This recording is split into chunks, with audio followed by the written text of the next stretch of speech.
It's time now for Reclaiming America with our very own counterculture mom, Tina Griffin. Tina, we're getting right into it today because I have some issues with my own home state, all the way up north there at the University of Wisconsin-Superior, where all those college students, and I mean all 45 of them, have an issue with the one and only, that very, very, very outrageous right-winger, Matt Walsh. Yeah, you know what, girl? The pressing question of our time is, why is it that liberals constantly preach about diversity and inclusivity when they want to exclude everyone else who doesn't agree with all their radical views? But love is louder. I'm wearing this shirt today because, you know what? With truth comes redemption. And we have to get freedom of speech back on these college campuses. Well, these students, they don't want to hear that. They don't want to hear freedom of speech, especially at University of Wisconsin-Superior, because they couldn't even fathom the idea of Matt Walsh, anyone thinking outside of them, coming to their campus, and that's why they were outraged. In fact, some videos leaked yesterday showing a meeting that leftist activists on this campus had with university administrators recently. And the activists wanted to shut down the speech, but they weren't able to do that, so the administrators instead were helping them game plan a protest. Because this is the kind of privilege you have as a leftist on a college campus. University officials will meet with you and console you and help you organize a protest against speakers you don't like. And they're out there right now. And in fact, it was kind of nice. They're protesting right now. And I looked out the window, I saw them, and they got pizza for themselves. So my producer went out and got me a slice of pizza. And some of these activists were complaining. One of them said that this was the most exhausting time of his life. This has been one of the most exhausting experiences of my entire life, to the point where I have decided that I would rather pay thousands of dollars to go to school anywhere else. It is exhausting. It is exhausting with racism, homophobia, transphobia, and nobody cares. Which means that you've led a very privileged life. If me coming to speak is your most exhausting experience. Tina, help me out. First off, I do wonder if that pizza was vegan, so I wonder how Matt Walsh liked it. And two, I mean, you heard there what he said. It wasn't just a group of students were like so outraged that they needed to gather. It was the administrators helping them. You know what? It drives me nuts. Plus, I just want to say that there's probably Wisconsin cheese in that pizza, so I would have grabbed a slice too if I were Matt.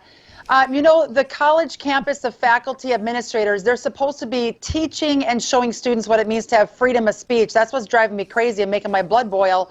What they're doing is teaching young people not how the world works. That is not how the world works. Just because you don't get it your way and you're trying to block everybody else from not being able to have their freedom of speech and get the truth out there. Now, girl, from one Wisconsinite to another, what do you personally think we can do to get our faculty in America to instill peace once again, freedom of thought, freedom of religion on campuses around this country? Because back when I attended the University of Wisconsin-Green Bay 20 years ago, we were allowed to express our thoughts, ideas, beliefs, and have all different opinions on that college campus. I was one of the top people actually from Good Times Programming Board at our college, picking out the speakers and entertainers to come to our campus.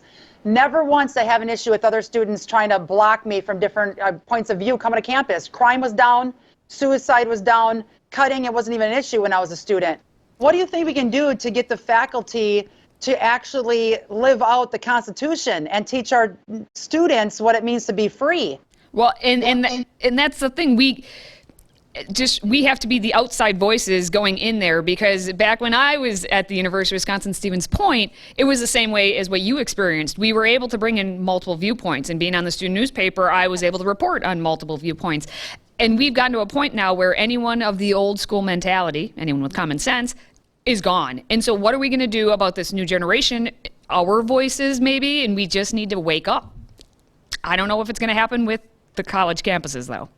Really, it's with us getting the word out there on the street, girl, I really think that there are going to be a lot of people pulling their kids out of, really it starts in elementary and middle school and high school, because that's when the indoctrination takes place. You and I both know that. So by the time we get to the college, we've got major issues. And then 15 years ago when we started seeing this happen, those kids that were indoctrinated are now teaching all of the kids going through college now for their courses. Well, all the money that is going in there, anything at the university, it's like in Michigan, where they welcome only the farthest of leftists of voices to the college campuses, not even just It's a community college campus. At Grand Rapids Community College, they have spent mucho money on these diversity lectures. Tell me a little bit about that.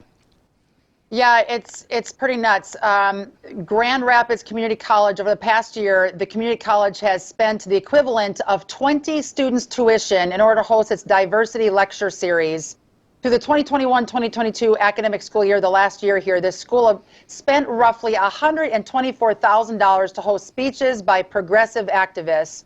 Speakers included CRT activist Nicole Hannah-Jones, paid $25,000 for a speech about systemic racism. Trump-hating actor John, I don't even know how to say his last name, Leguizamo, but hey, we don't talk about Bruno, so. Oh my gosh, yeah, exactly. He was paid $40,000. $40,000. And Latasha Brown, Black Voters Matter, received $15,000 for a speech that bashed opponents of critical race theory. And yet they won't let the opposite speak, like Matt Walsh on college campuses today. That is in comparison, according to Daily Wire, the average employee at GRCC makes about $83,000 a year, and these people were paid that in a matter of like an hour and a half. Well, and specifically John Leguizamo, and again, the Bruno reference, if you haven't seen the movie Encanto, well, there you go. But John Leguizamo was there for a whopping 3 hours. He only talked for 1 hour of his keynote, and he got, what was that, $40,000? Oh, plus expenses, because, you know, he needs all the finest, you know, charcuterie boards to fill his appetite, I'm guessing. All right, well, we're out of time for today, but Tina, please let the people know, where can they find more of your content? Absolutely. And I also want to encourage parents out there, please call. If your students are going to one of these colleges, going to a middle school, high school, where the indoctrination is taking place, get involved. Get on the school board, call the school, or pull your kids out if they're not going to listen, because your tax dollars are going towards this, which is going to backfire in our face 10, 15 years from now. It already is backfiring in many of our faces. So yes, download the Counterculture Mom app. Click on Premium. We have a whole team of people there pumping out work left and right every single day to let us know what schools are good for our students. There are some that are left. What pop culture won't indoctrinate your kids, and let's get our kids back on the straight and narrow and teach our kids freedom of speech.